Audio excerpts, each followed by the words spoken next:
So I'm a used car dealer and I sell cars that are $5,000 and under. And I don't want you to buy a car from me. In fact, I don't want you to buy a car from any car dealer. And in this video, I'm going to tell you exactly why that is. And later on, I'll tell you exactly who you should be buying cars from. So the number one reason why I don't want you to buy a car from a used car dealer is because most of the used car dealers out there are predatory and very pushy.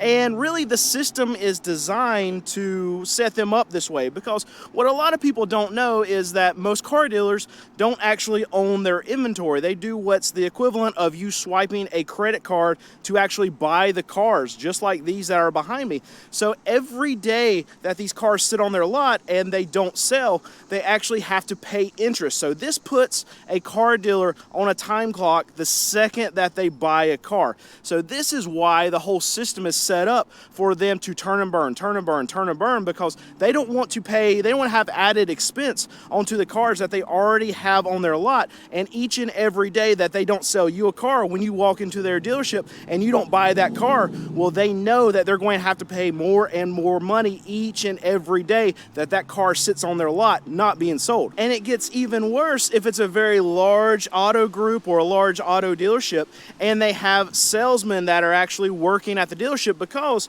most salesmen at these used car dealerships are on a commission-based salary. And what that means is, well, they make money when they sell you a car. So it's very important that when you walk into that dealership, they make you leave with a car. So that sets up those types of employees to actually push you into a car. The whole system is rigged against you the second you walk in the door at any kind of dealership. They want your butt in one of those seats. And in a lot of cases, they're going to do anything possible to make that happen. So another big reason why I don't want you to buy from a used car dealer is because we don't know where our cars come from. We know that cars come from auction, but as far as the history goes, we don't know how the car was taken care of. I go to the auction, I see these cars sitting there, I check them out, I can know kind of what they're like right now, but each and every car that I'm buying is a gamble, and I don't know if someone has ran that car out of oil, if they mistreated that car. I don't know if even a lot of these cars have been repos or not, because you can pull Carfaxes. We're set up with Carfax, but Carfax is not going to tell you how most people actually maintain their cars. Now you can see through certain mechanic shops, through certain dealerships, that they show oil changes, timing belt replacements, or something like that. But most people don't take their cars to franchise dealers to get this work done. They go to Bob's Auto Repair Shop, and Bob's Auto Repair Shop is not set up through Carfax, so you're not going to see a lot of the maintenance records that actually happen for a lot of these cars. The other situation is when a car is repossessed, and we know that repossessed cars are not taken care of.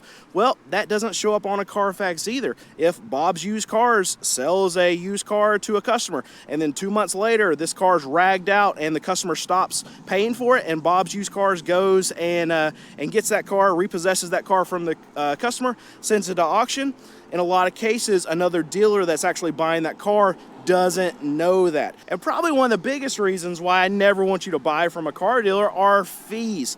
Most car dealers charge ridiculous fees on top of whatever they're actually selling the car for. Now, I don't do it here, but 99% of car dealers that you're going to encounter out there are going to have a fee. The easiest fee that you can see on a lot of these cars that you won't know about until you actually go into the car dealership is their dock fee. So check this out. Dock fees are so common that even me, I'm a used car dealer. I'm in the 1% of car dealers that don't charge a dock fee. But even me, because they're so common, my state requires me to post a poster saying how much my dock fee is. Even though my dock fee is zero. It's written right here, big zero, right? I even have to display how much my $0 dock fee is.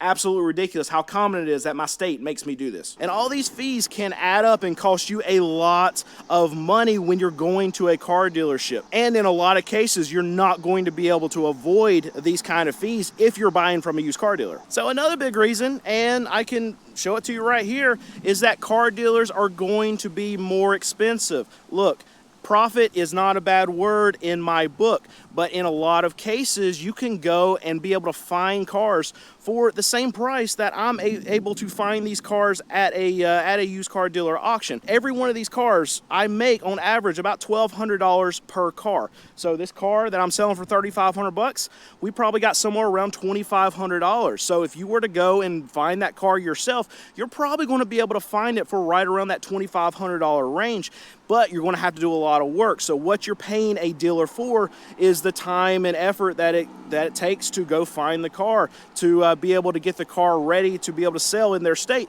Some states, they don't have to have inspections or any kind of checking or anything, so you could even be buying a really bad car and also paying more for it. Now here where I am, I've actually got to get cars inspected. So that's what my customer is paying me to do, is to find the car, get the car ready, and then have it out here for them for sale. But that's what I'm saying to you. If you're willing to put in the work, don't buy a car from me. You can go and find and do the exact same thing that I'm already doing here, and you can save the money. You can see that big nasty cloud that's coming, and I'm risking myself for you. So if you're not subscribed, look what I'm doing for you. Hit the subscribe button for me. So then, where should you buy a car? Where would I advise you to buy a car from if not from a car dealer? Well, a car dealer is a very easy place for you to, I mean, look out here. We've got, what, 60 cars available for you to pick through, choose all different makes, models, sizes, price points, whatever. It makes it easier for the customer, but all those negatives that I said, now not fees where I don't charge fees. You've seen that, not even a dock fee. But if you want to go yourself, you want to save some money, you want to know a little bit more about the history of a vehicle,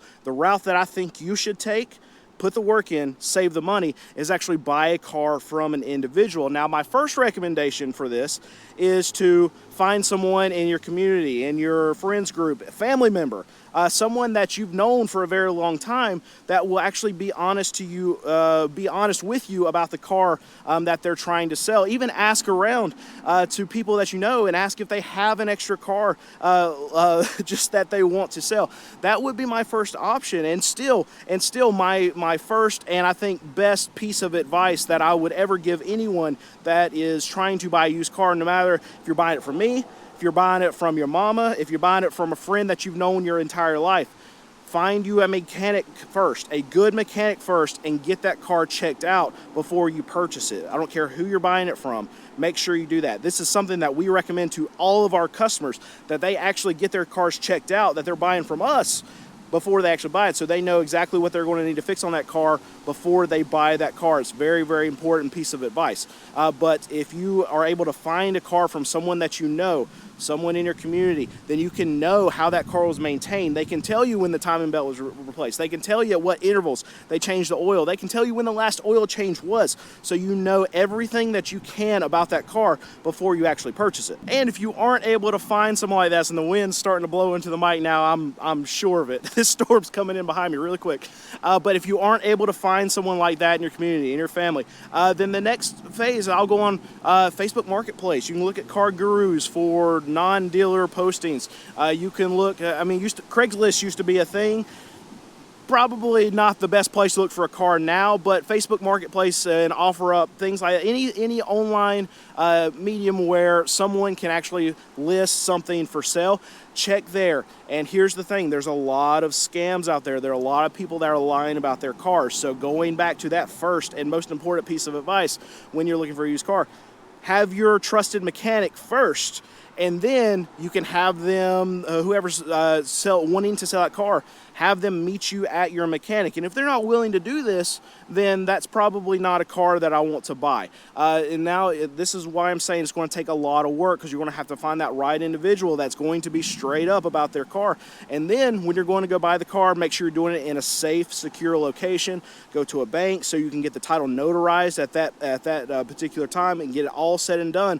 And some states require that you have a notary. Some states don't require it. So whatever your state, make sure you know what you have to do per your state for the paperwork before you even go into this whole process. It can become a very big nightmare for you to just save $500, $1,000. But if you can get all of this in line, you get you a mechanic, you know what kind of paperwork you have to do, you make sure you're doing this safely, public place, in a bank, Even you can meet someone in front of a police station.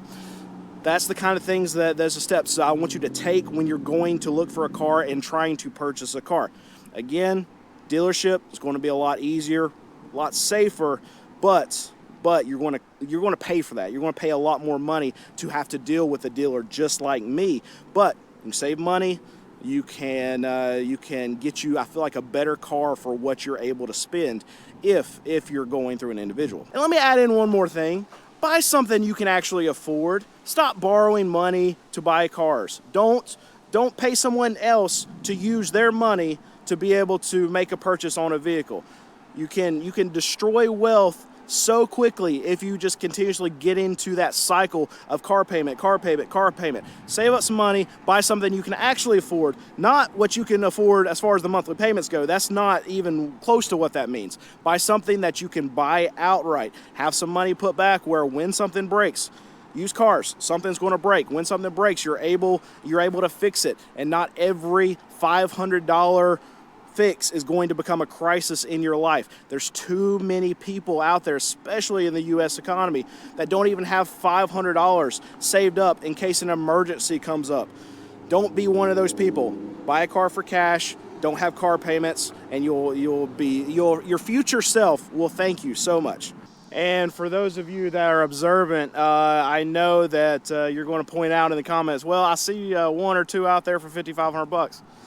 Yeah, I am the car dealer that sells cars for $5,000 and under. Or you went to the website. By the way, I don't give out my website, so don't stop emailing me about it. Some people have already found it though. But yeah, every once in a while we get way too much into a car as far as fixing one, and we're trying to break out. Like there's one car that we fix. I don't know if we put a transmission in it or a motor or both. But we got like $3,000 in repair on like a $2,500 car. So I mean, we're going to have that sometimes where we have one that's $5,500 just because we pay too much for it, or we have too much in it. And then there's another car out here that if you see it on the website, it's a $9,500 Avenza. I bought it just to try it, and then I got a Tesla for 14 grand on our website. I drove that for a little bit. So a majority of our cars are $5,000 and under, and I still want to be the $5,000 and under car dealer. But every once in a while, so I know you see it.